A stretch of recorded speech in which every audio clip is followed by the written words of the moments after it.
শয়তানের ঘিরে ধরাটা আমি নিজে থেকে ফিল করেছি তিন রকম। কয় ভাই? যখন একটা মানুষ পরিপূর্ণ শয়তানের দাসত্ব করে, গান বাজনা করে, বাদ্যযন্ত্র বাজায়, গাঁজা খায়, মদ খায়, হ্যাঁ, শয়তান ওকে কিছুই বলে না। বিশ্বাস করেন, শয়তানকে কিছু বলে না। ওকে শয়তান খুব একটা, ওকে নিয়ে শয়তানের পেরেশানি নাই খুব একটা। এবার এই ধরনের ব্যক্তিরা যখন তওবা করে ইসলামের দিকে আসতে শুরু করে, এসে নামাজি হয়, রোজা রাখে, দান সদকা করে, দিনের ইলম অর্জনের চেষ্টা করে, শয়তানের সমস্ত শক্তি দিয়ে এর উপর আক্রমণ করা শুরু করে। আবার এই ব্যক্তি যদি মেহনত করতে করতে করতে করতে আরো বড় মাকামে পৌঁছে যায়, তখন এই ব্যক্তিকে দেখে শয়তান দূরে পালিয়ে যাবেন। ঠিক এই ব্যক্তির মাকাম হচ্ছে উমর রাদিয়াল্লাহু আনহুর মাকাম। তাকে দেখে শয়তান পালাতো কেন? কারণ তিনি এই মুজাহাদা করতে করতে করতে করতে ইমানের এমন বুলন্দ স্তর অর্জন করেছেন যে ওকে দেখলে শয়তান পালিয়ে যাবে। তা আমাদের টার্গেট এখন ওইখানে যাওয়া। আল্লাহ পাক তৌফিক দান করুন। তাহলে এই যে প্রাথমিক ফ্যান্টাসি বাদ দিয়ে আপাতত আমাদের কাজ হচ্ছে 5 ওয়াক্ত নামাজ পড়া। কেন করবো প্রশ্ন করার দরকার আছে? উত্তর হচ্ছে আল্লাহ বলেছেন তাই, ব্যাস। 2 নম্বর কাজ হচ্ছে দ্বীনি ইলম অর্জন করা।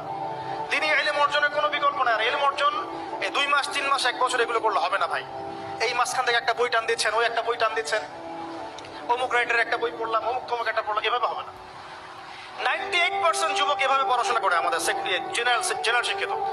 98% যুবক এভাবে পড়াশোনা করে, জেনারেল শিক্ষিত। এই পড়াশোনা দিয়ে আপনি হয়তো কিছুটা জ্ঞান পাবেন, ভাষা জ্ঞান পাবেন, কিন্তু গভীরতা ঢুকতে পারবেন।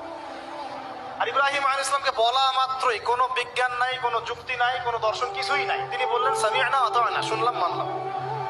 আল্লাহ পাক বলেছেন বাস। ইয ক্বালা লাহু রাব্বুহু আসলিম, আল্লাহ পাক বলেছেন যখনই আল্লাহ পাক তাকে আত্মসমর্পণ করতে বলেছেন, তিনি বলেছেন আসলামতু লিরাব্বিল আলামিন, আমি জগৎ সমূহের রবের কাছে আত্মসমর্পণ।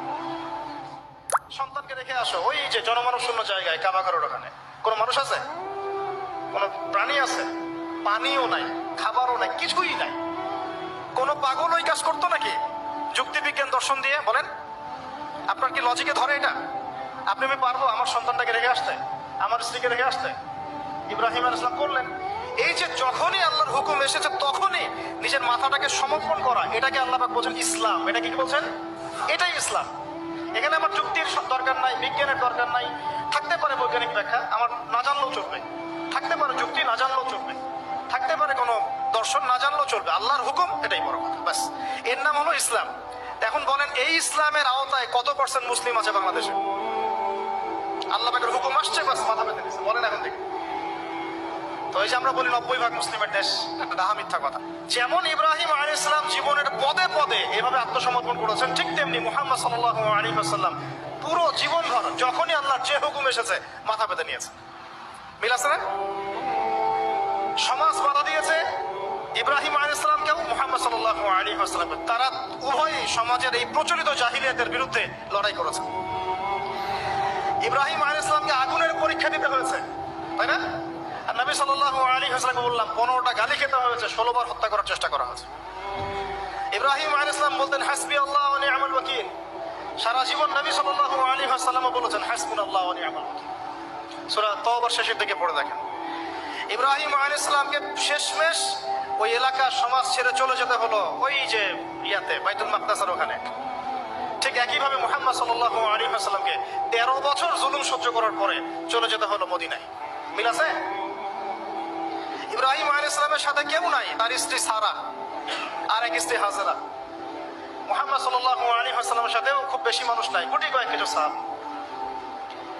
ইব্রাহিম আলাইহিস সালামের লেগেসি বহন করেছেন তার সন্তানরা, আর এদিকে নবী সাল্লাল্লাহু আলাইহি ওয়াসাল্লামের লেগেসি বহন করেছেন আবু বকর, ওমর, ওসমান, আলীর মতো মানুষ রাদিয়াল্লাহু আনহু। ইব্রাহিম আলাইহিস সালামের আদর্শ সারা দুনিয়া ছড়িয়ে পড়েছে, পড়ে নাই? এবং ইহুদি, খ্রিস্টান, মুসলিম সবাই তাকে সম্মান করে। ঠিক মুহাম্মদ সাল্লাল্লাহু আলাইহি ওয়াসাল্লামের আদর্শ, তার দ্বীন দেখেন আজকে সারা বিশ্বের আনাচে কানাচে ছড়িয়ে গেছে। সবাই ইসলামকে স্বীকার তো করে, যেটা আল্লাহর পক্ষ থেকে আসছে। কেউ হয়তো আত্মসমর্পণ করে, কেউ করে না। সারা দুনিয়ায়, সাইবেরিয়ার সেই ঠান্ডায় গেলে আপনি মুসলিম পাবেন, চীনে গেলে মুসলিম পাবেন, রাশিয়ায় গেলে মুসলিম পাবেন। শুধু আরবে সীমাবদ্ধ নাই, সারা দুনিয়ায় ছড়িয়ে গেছে। ইব্রাহিম আলাইহিস সালামকে পরীক্ষার পর পরীক্ষা দিতে হয়েছে। একই পরীক্ষা নবী সাল্লাল্লাহু আলাইহি ওয়াসাল্লামকে বদরে, উহুদে, খন্দকে, খায়বারে সব জায়গায় দিতে হয়েছে। ইব্রাহিম আলাইহিস সালাম মূর্তি ভেঙেছিলেন, মনে আছে? ঠিক একই কাজ নবী সাল্লাল্লাহু আলাইহি ওয়াসাল্লাম মক্কা বিজয়ের দিন করেছেন। এই দুইজনের জীবনী খালি পড়ে দেখেন, আমি বলে শেষ করতে পারবো না, সময় নাই আমাদের হাতে। প্রত্যেক পদে পদে মিল আছে, প্রত্যেক পদে পদে। এই কারণেই হয়তো বা আমরা দুরুদ ইব্রাহিম যখন পড়ি, আমরা অন্য কোন নবীর নাম নিচ্ছি না, আমাদের নবীর সাথে ইব্রাহিম আলাইহিস সালামের নাম নিচ্ছি। সুবহানাল্লাহ। হয়তো বা এই কারণেই আমাদের নবী সাল্লাল্লাহু আলাইহি ওয়াসাল্লাম যখন মেরাজে গিয়েছেন না, তিনি বলেছেন আমি মেরাজে গিয়ে দেখলাম সপ্তম আসমানের একজন ব্যক্তি বাইতুল মামুরের সাথে হেলান দিয়ে বসে আছে। আমি বললাম উনি কে? জিবরাইল আলাইহিস সালাম বলে উনি হচ্ছেন আপনাদের এই যে ফাদার অফ দ্য নেশন, মানে মুসলিম জাতির পিতা, তিনি হচ্ছেন ইব্রাহিম আলাইহিস সালাম। ওখানে একটা কাবা ঘরের মতো ঘর আছে বাইতুল মামুর, ওখানে তাওয়াফ করে ফেরেশতারা। ঠিক আছে? নবী সাল্লাল্লাহু আলাইহি ওয়াসাল্লাম বলেন